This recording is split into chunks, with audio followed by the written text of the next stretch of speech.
Добар ден! Студените денови започнаа, но жешката атмосфера во светот на возилата не стивнува. Затоа се погрижи Астон Мартин, која представи продукцијската верзија на спортско корисното возило DBX. Ферари пак го лансира петтиот поред новитет годинава, кој наместо нумеролошки ознаки го понесе името на главниот град на Италија.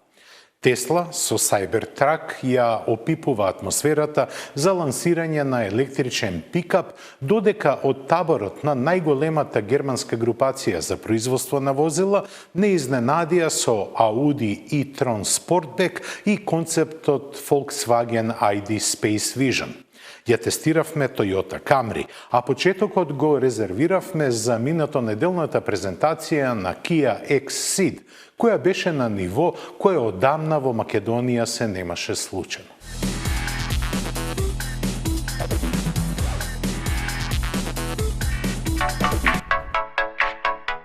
Со пристигнувањето на четвртиот член од семејството на Ceed, Kia уште еднаш покажа дека не се плаши од никакви предизвици.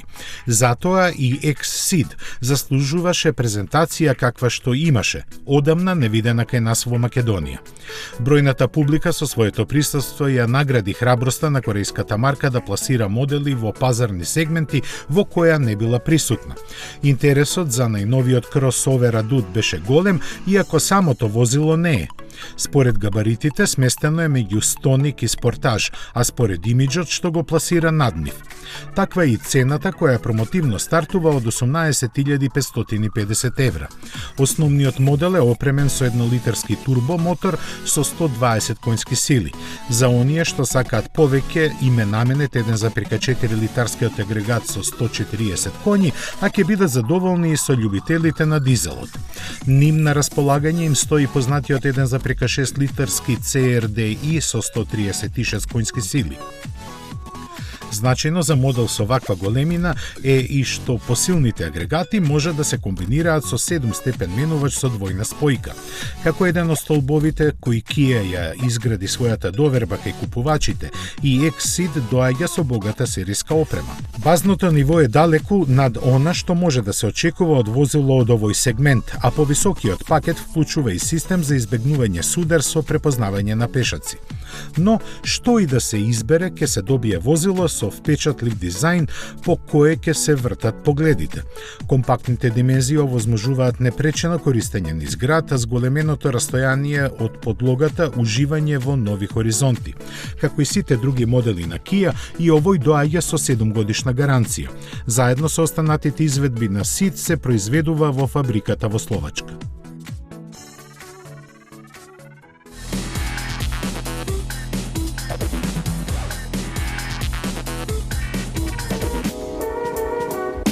Под насловот La Nuova Dolce Vita, Ферари го представи својот нов модел Рома. Сакајки да ја зачува мистериозноста, тие не објавија многу податоци за него, како ниту едно видео. Сепак не можеа да се воздржат и како национална гордост лично му го представија на председателот на Италија, господинот Серџо Матарела. Затоа и снимката што ја гледате пристигна од неговата прес-служба, а не од Ферари како што би очекувале. Овој петти поред годинава нов модел на Ферари го задвижува 8-цилиндричен напред поставен турбомотор. Тој од својата зафатнина од 3855 кубни сантиметри истиснува само 620 конски сили, што е во склад со слоганот за сладкиот живот под кој куќата од Маранело го лансираше. Има препознатлив стил, изведен во современ приказ на безгрижниот и угоден начин на живот, на кој Ферари во ретро расположение се повикува како карактеристика на Рим во 50-тите и 60-тите години на минатиот век.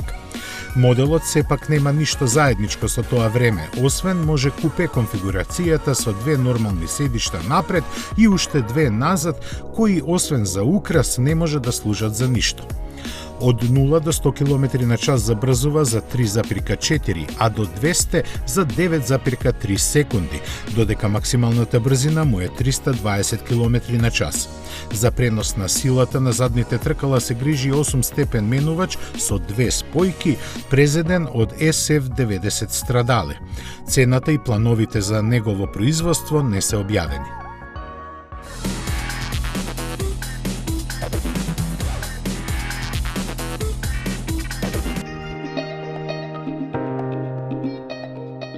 Елон Маск, таков како што го дал Господ, на театрален начин го представи новиот пикап на Тесла.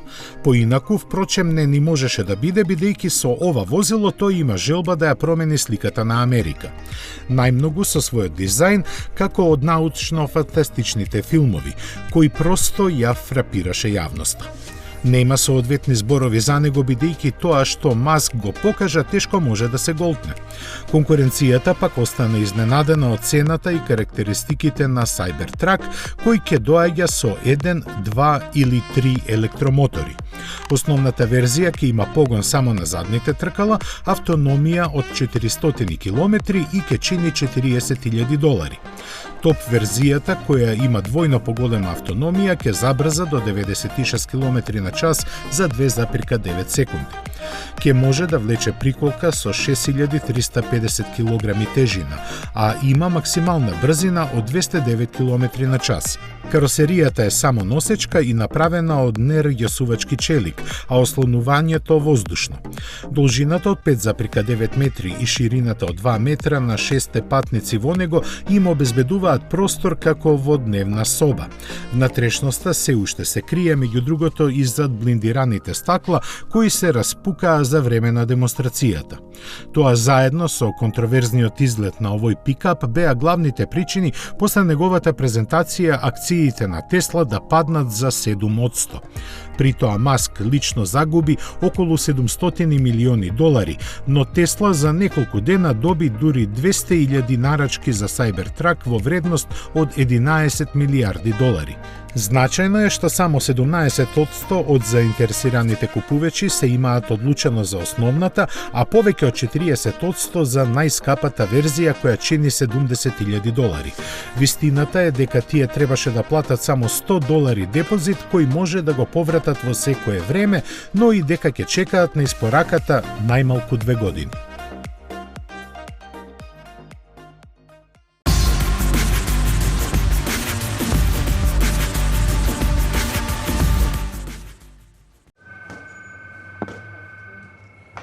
Спремен си?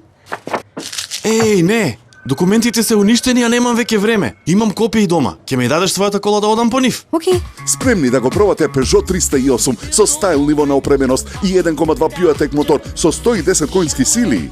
Сега во понуда за €15,990.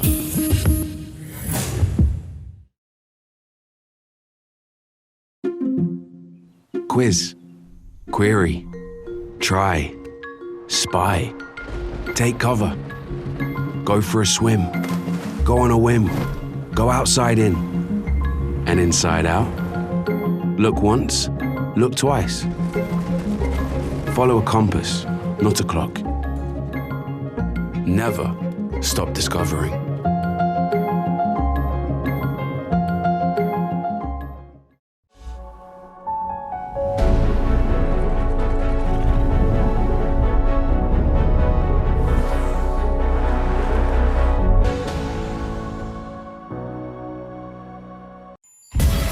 Комбинацијата бизнис и забава или спортска динамика и елеганција на луксус. Звучат неостварливо, но реално се. Кај Audi Q8. Го добивате со Porsche лизинг пакет, 36% учество, 3,6% каматна стапка и 3 години каско. Audi Q8 е еден. Porsche Македонија. Би сакал да ви се представам себе си во неколку зборови.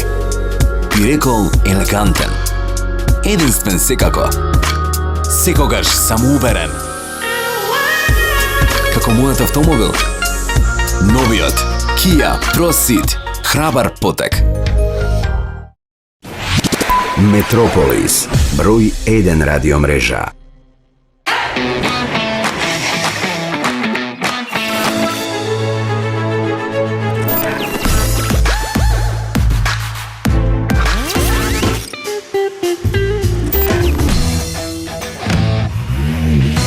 Едноставно до нов автомобил со Шпарка се лизинг.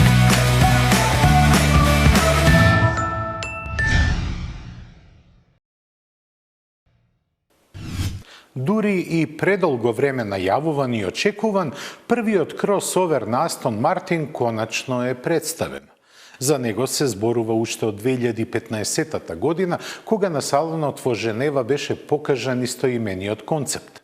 Се зберуваше многу и тука, затоа што Македонија влезе во потесниот избор како локација за негово производство.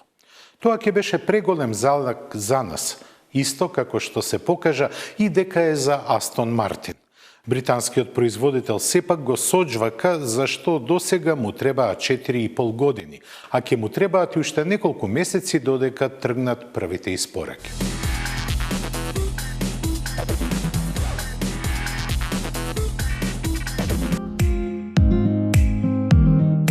Изгледот на Астон Мартин DBX се разликува од пред 5 години представениот концепт, од кого остана само првобитниот впечаток дека се работи за возило со складни линии и витка силуета. Од спортско Гран Туризмо купе се трансформираше во типичен кросовер, чии стилски детали од дизајнот воочливо го поврзуваат со останатите модели на Астон Мартин. Светлата и маската непогрешливо се препознатливи, додека задниот дел е пресликан од моделот Vantage Coupe. Иста филозофија е применета и кај перформансите, кои се исклучително спортски. За нив е задолжен 550 коњски силниот Twin Turbo V8 бензинец со 4 литри со потекло од AMG. Тие што го слушале велат дека дури и звукот е таков. Активниот издувен систем обезбедува овој луксузен кросовер да звучи рафинирано кога така ќе се посака, но и спортски возбудливо веќе наредниот момент. Тоа е како порачано кога DBX ке се натера на забрзување, кое тој до 100 км на час ке го стори за 4,5 секунди. Преносот на силата е доверен на 9-степен автоматски менувач кој преку активен централен и заден диференцијал со електронски ограничено пролизгување ги задвижува сите 4 тркала. Адаптибилното воздушно ослонување со пирачките дискови од 410 мм напред и 390 назад ќе придонесат при максималните 290 км на час патниците безбедно да се чувствуваат. А за нив во кабината има повеќе место отколку што изгледа. Визуелниот впечаток може и поинаку да кажува, но Астон Мартин DBX е долг повеќе од 5 метри, широк 2 и има меѓуоскино растојание од преку 3 метри. Тоа е скоро колку и Бентли Бентайга, заради што цената од 158.000 фунти не треба да изненадува. И опременоста е на тоа ниво, со сета најдобра технологија и најфини материјали кои воопшто може да се вградат во еден автомобил. Дигиталната инструмент табла и големиот екран на инфозабавниот систем со сите негови функции се подразбираат. За безбедноста ќе се грижи плејада активна и пасивна електроника, а за комфорот грејењето на сите 4 седишта, акустичните стакла и 11 персонализирани опционални пакети. Сестраноста на Астон Мартин DBX е комплетирана со функцијата за деактивирање на цилиндрите за подобра економичност. Декларираната потрошувачка на гориво сепак ќе прескокнеме да ви ја кажеме, затоа што за неа секако никој нема ни да праша. За крај ќе споменеме дека овој британски кросовер има багажник од 632 литри со можност за негово зголемување со спуштање на наслонот на задната клупа, поделен во сооднос 40-20-40. Не е познато дали вреќата за скии е во сериската опрема. Тоа сами ќе си го дознаат првите купувачи на кои ќе им биде испорачан во второто тримесечие на идната година. Ауди го представи своето второ електрично возило. Во ознаката ја има додавката Sportback, која укажува дека од e-tron се разликува по спуштениот заден дел налик на A7. Димензиите и тежината му се скоро идентични, исто како и дизајнот на предниот дел. За цената не може ништо да кажеме, но секако дека ќе биде во рамките на можностите на клиентите со длабок џеп.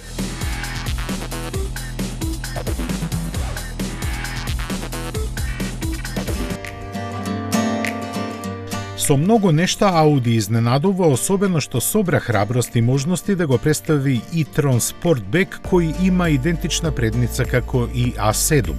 Изменетата силуета му дава подинамичен изглед и подобра аеродинамика, што резултираше со поголема автономија.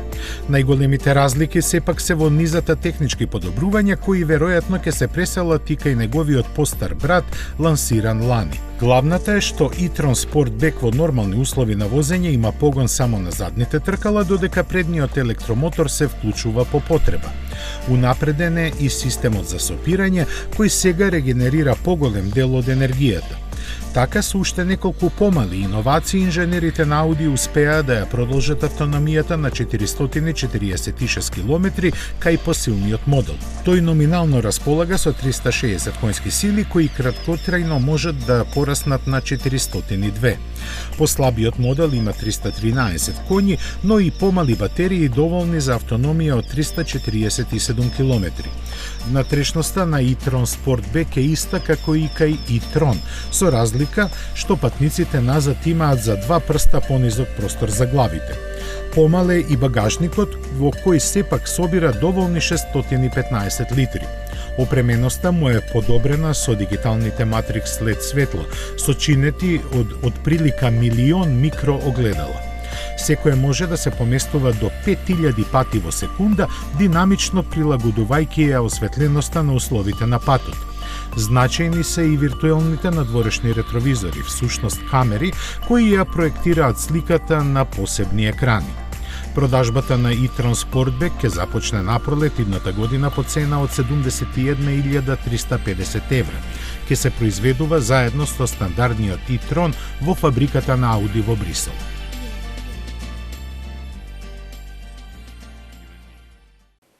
Од Волфсбург доаѓа седмиот електричен концепт кој за 2-3 години треба да се најде во производство, а со него Volkswagen целосно ја изненади јавноста. Станува збор за семеен караван со спортски линии, скоро без кросоверски карактеристики. Ја има ознаката ID Space Vision и за него германците велат дека создава нов сегмент во кој аеродинамиката нема да се коси со просторноста на внатрешноста.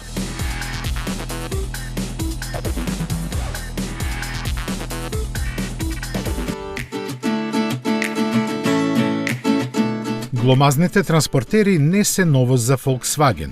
Со ерата на електрификацијата тие повторно се во жижата на интересот, а како и не би биле кога со себе носат носталгичен дел од историјата на оваа марка. Space Vision дизајнерски подсетува на ID3, од кој има преземено и дел од напредните технологии. Долг е скоро 5 метри, а за драматичноста на изгледот се задолжени 24-инчните тркала. Како и другите, ја користи модуларната електрична платформа. Има погон на сите тркала и 340 конски сили, кои ќе го забрзаат до 100 км на час за 5,4 секунди. Максималната брзина електронски ограничена на 175, а автономијата му износува супериорни 590 км. Наместо традиционалните рачки на вратите, опремене со површини чувствителни на допир, кои засветуваат кога некој ќе се доближи до возилото. Внатрешноста донесува едноставен дизајн. Седиштата се превслечени со нов материјал направен со рециклирање на остатоци од производството на сок од јаболка. За него Volkswagen вели дека ќе ги замени кожата и дел од пластиката и сериозно го разгледува неговото појавување во сериските модели. Новиот дигитален кокпит ги дели информациите што ќе се прикажат на инструмент таблата и head-up дисплејот. Тенката светлосна лента меѓу столбовите интерактивно комуницира со возачот, поздравувајќи го и давајќи му насоки за навигацијата или совети за поефикасно возење. Концептот има 2 реда седишта, но и простор за додавање на уште еден. За ID Space Vision се слушна дека ќе биде третиот сериски електричен модел на Volkswagen, иако математиката малку ја мати очекуваниот кросовер ID4. Ќе биде лансиран со посебни верзии за Европа, Америка и Кина, кои би се произведувале секоја посебно во својот регион.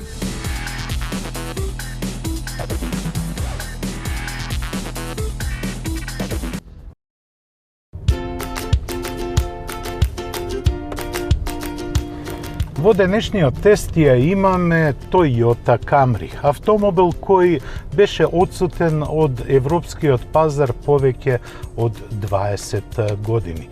Но Toyotите од неодамна ги возиме во присуство на луѓе кои имаат искуство околу возилата. Денешен гостин во нашата емисија и заедно ќе го возиме Камрито е Ѓорги Савев. Добре дојде во Автомагазин. Ѓорги Савев е познат ентузијаст што се однесува до автомобилите, а инаку е познат по неговите бизнеси, односно ко собственик е на неколку радиостаници. Пред едно 5 години председателот на управниот одбор на Toyota, Акидо Тојода, реши да Toyota не прави веќе автомобили со здодевен дизајн. Предниот дел е импресивен и преубав, така е. Но друг сегмент од линијата на возилото мене ми остави посебен впечаток, а тоа е страничната силуета. Силуетата, да. Имаш право, делува лимузински, делува многу американски, но и нормално е да делува американски бидејќи се произведува во Америка, односно во Соединетите Американски држави. Но се слагам со тебе, контурата е динамична. Па се гледа и овој потези до задните светла, кои даваат една поинаков впечаток на целата лимузина. Погледот на задниот дел дава малце и доза на агресивност и страв да не се впушташ во разноразни предизвикувања на возачот на Камрито, бидејќи може да те остави да го гледаш цело време во задниот дел на возилото. Така е. А кога сме кај задниот дел имаме и голем гепек. Имаше шанса да се повозиш со твоето семејство во текот на викендот. Гепекот е доста голем и може да ги задоволи. И доста задоволителен за едно четворочлено семејство. Или за бизнес лимузин. Така. Но, доста беше зборување околу изгледот, тоа се индивидуални работи на кого што му се допаѓа, на кого не му се допаѓа. Само ќе те дополнам на уште еден момент кој што во автоиндустријата во последните години ствара лажна слика на имателите на возила. За разлика од неколку производители кои што ставаат лажни ауспуси по скопски, да, овде е ауспухот вистински кој што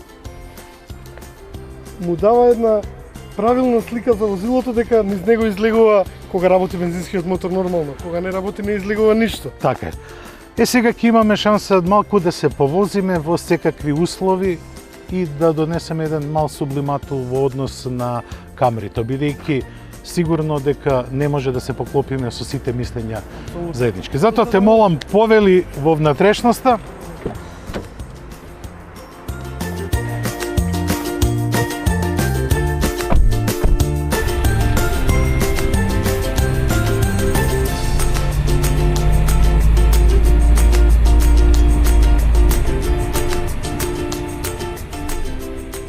Ѓори имаше шанса да го возиш Камрито пред мене, дури.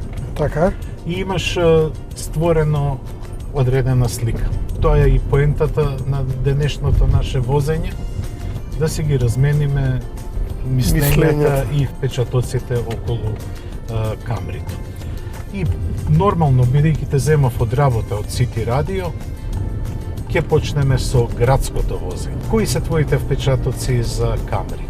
Јас мислам дека оваа лимузина е постворена да биде и економична и моќна во градски услови, но и добро управлива.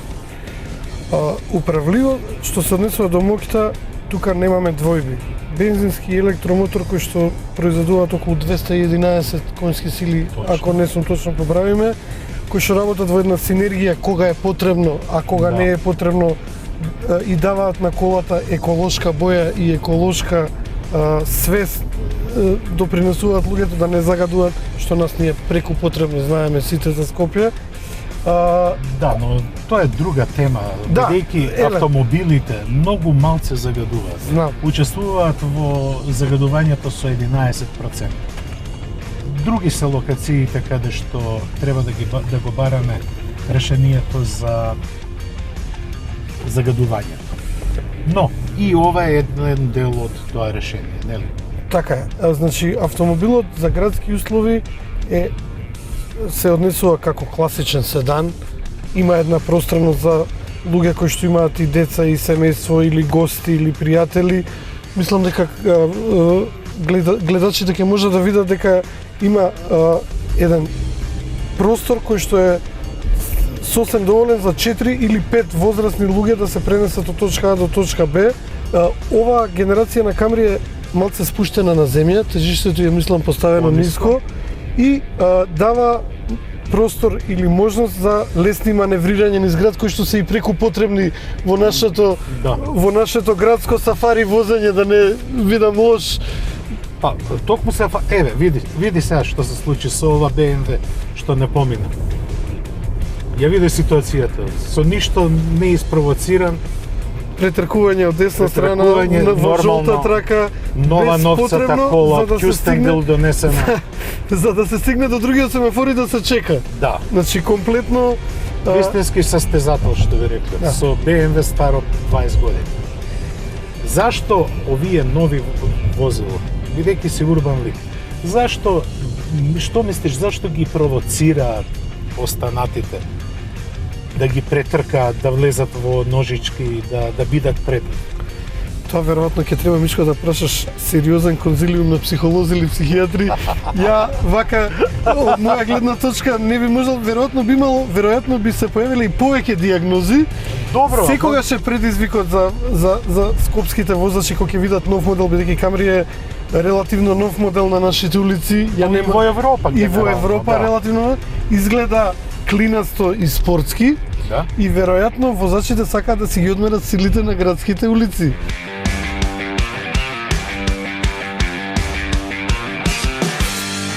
Во градски услови Камрито се однесуваше, барем според мене, повеќе од коректно, да не кажам одлично. Само што предизвикуваше многу возачи да не провоцираат во сообраќајот, нели? Така е. Тоа предпоставувам дека се должи на неговиот спортски надворешен изглед, кој, по моје видување, ги презима малце острите линии на Лексусот, на лимузините на Лексус, и му дава една спортска доза на надворешниот изглед. Па сите сакаат да се тркат. Еве, сега се наоѓаме на автопат. Брзината на движење ни е според брзин номер од 193 км на час. Мислам дека не успеа да го дотераат целете менувачот, бидејќи при нагли забрзување тој е многу бучен. Кога ќе се смири брзината, односно ќе се постигне саканата брзина, тоа станува тивно. Но еве, и на меѓугаз. Па тој целете менувач Јас сам за себе ќе кажам, кој што немам големо искуство со хибриди, сум ги пробувал, сум ги возел и ги сакам. Таа технологија ја почитувам и ја ценам. Секако мора да одиме напред.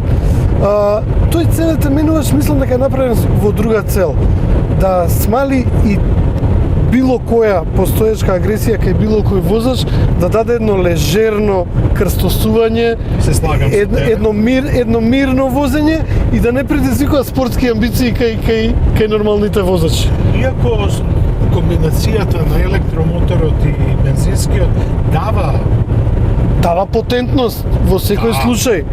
Дава потентност. Да, убаво го кажа. Дава потентност на движењето и дава екстра сила кога треба. Но намената на оваа кола е да биде економична и еколошка и еден фин крузер за долги патувања, а за низ град да даде една, што ќе го продискутираме и кога ќе ја возиме низ град, да. Мислам да даде една голема доза на смиреност, да даде една релаксација, да не кажам некоја зен или будистичка јапонска филозофија за луѓето да се осеќаат комодно и смирено.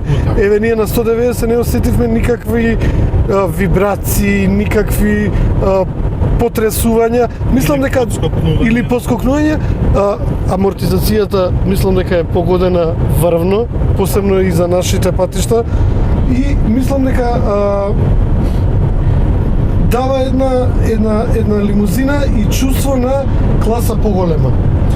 Да, Камрито секогаш бил нешто посебно во Toyota.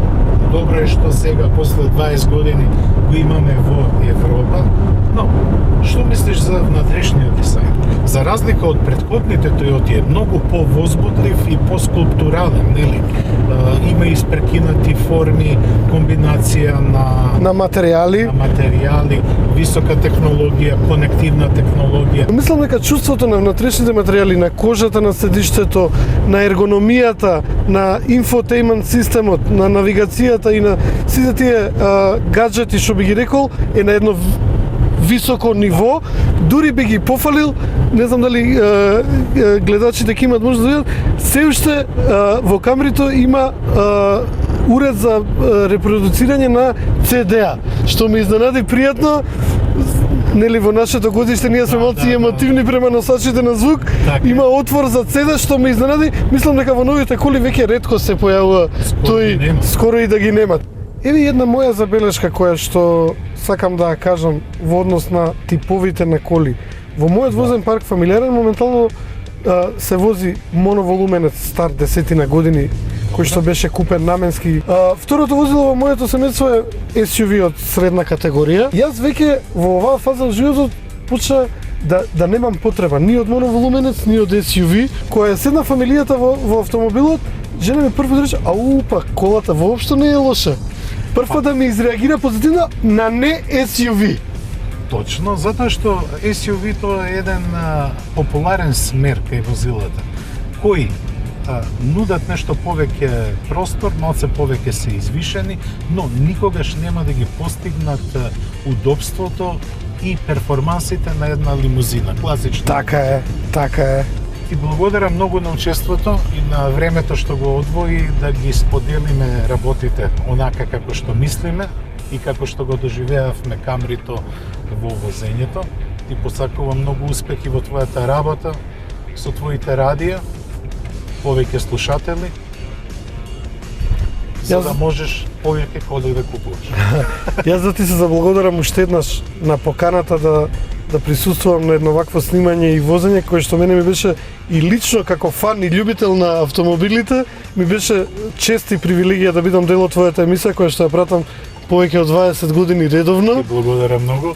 И се надевам дека секогаш кога ќе треба ќе бидеме на располагање за да споделиме мислење од еден аматер, непрофесионален. И јас секако дека би те поканал повторно да ги размениме нашите мислења, но немој да ти влезе во навика па да бараш и пари. Секогаш ќе ми биде задоволство, а за пари ќе се договориме. На само без камери. Лесно е за пари нема. Пари нема. Почитувани гледачи, ви благодарам што не следевте и овој пат, а следната средба е за 7 дена. До гледање.